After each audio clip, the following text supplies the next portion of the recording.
নমস্কার বন্ধুরা, আমার সায়ন্তিস কিচেন চ্যানেলে আপনাদের সকলকে জানাই স্বাগত।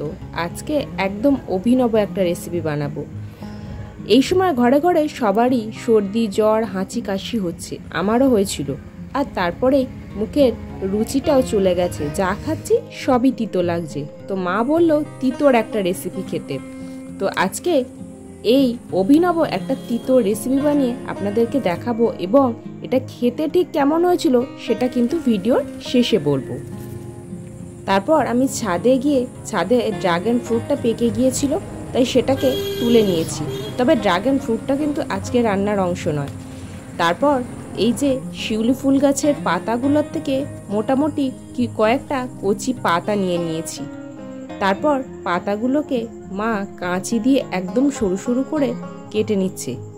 পাতাগুলোকে কিন্তু খুব ধৈর্য ধরে এরকম একদম সরু সরু করে কুচি করে নিতে হবে, কারণ এই রেসিপিটা বানানোর জন্য পাতাটা এরকম সরু করে কাটাটা খুব জরুরি। আমাদের গাছে 2 বছর পর প্রথম ড্রাগন ফ্রুট এসেছে, সেজন্যই এটা ভিডিও করে আপনাদেরকে দেখালাম। এইবার সমস্ত পাতাটা এইভাবে ছোট ছোট কুচি করে কেটে নেওয়া হয়ে গেছে। এখানে মোট 12 থেকে 14টা পাতা ছিল। পাতাগুলো এইভাবে একদম সরু সরু করে কুচি করে নেওয়া হয়ে গেছে। আর পাতার বোটার অংশটাকে ফেলে দিতে হবে।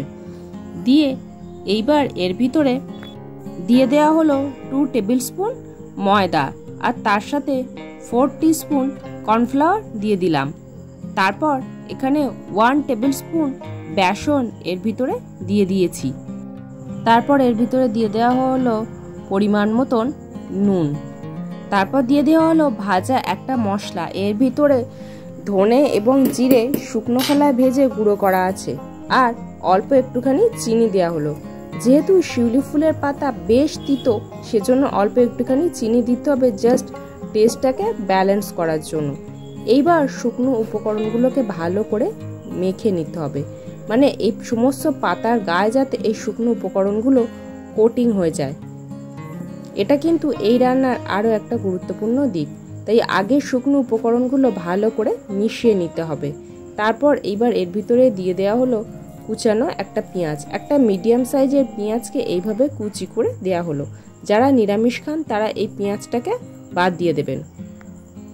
পাতাটাকে কুচি করে কাটলেও পেঁয়াজটাকে কিন্তু বেশ একটু মোটা করেই কেটে নেওয়া হয়েছে। পেঁয়াজটাকে খুব মিহি করে কাটার প্রয়োজন নেই। আর পেঁয়াজটা এরকম লম্বা লম্বা থাকবে, একটু বড় বড় করে। তারপরে আবার পেঁয়াজটাকে এদের সাথে মিশিয়ে নিলাম। এর ভিতরে কিন্তু এখনও কোনো প্রকার জল ব্যবহার করা হয়নি।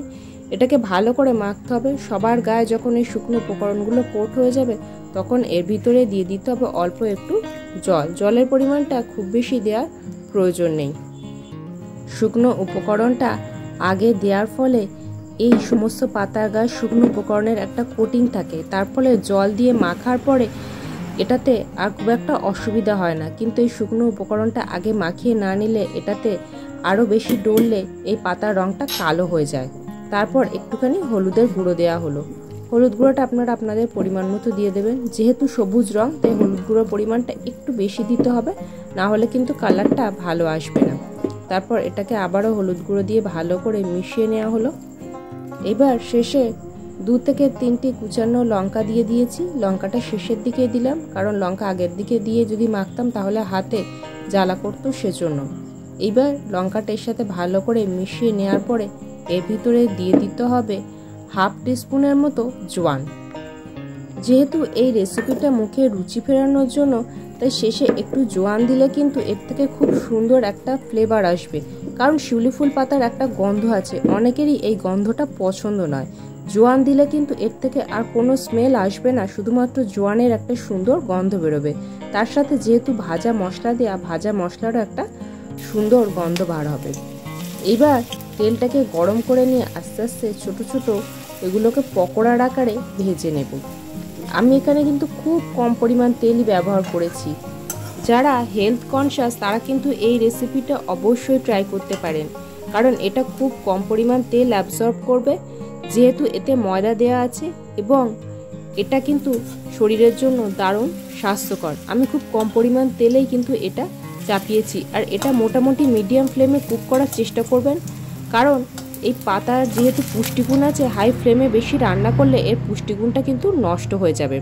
তারপরে আস্তে আস্তে এটাকে এভাবে উল্টিয়ে পাল্টিয়ে একটুখানি লাল লাল করে ভেজে নিতে হবে। এগুলোকে লাল লাল করে ভাজার পর এবার আস্তে আস্তে এগুলোকে একটা একটা করে তুলে নিতে হবে। দেখুন যে পরিমাণ তেল দিয়েছিলাম প্রায় সেই পরিমাণ তেল কিন্তু এখনও কড়াইয়ের ভিতরে আছে। এইভাবে সমস্ত পকোড়াগুলোকে তুলে নিয়ে আবার এই তেলেই পকোড়াগুলোকে চাপানো হলো। এখানে টোটাল যে পরিমাণ পাতা নিয়েছি তাতে সব পকোড়া এই তেলে ভাজা হয়ে গিয়েছিল এবং শেষে অল্প একটু তেলও ছিল কড়াইতে। এবার এটা কতটা মুচমুচে হয়েছে সেটা দেখাচ্ছি।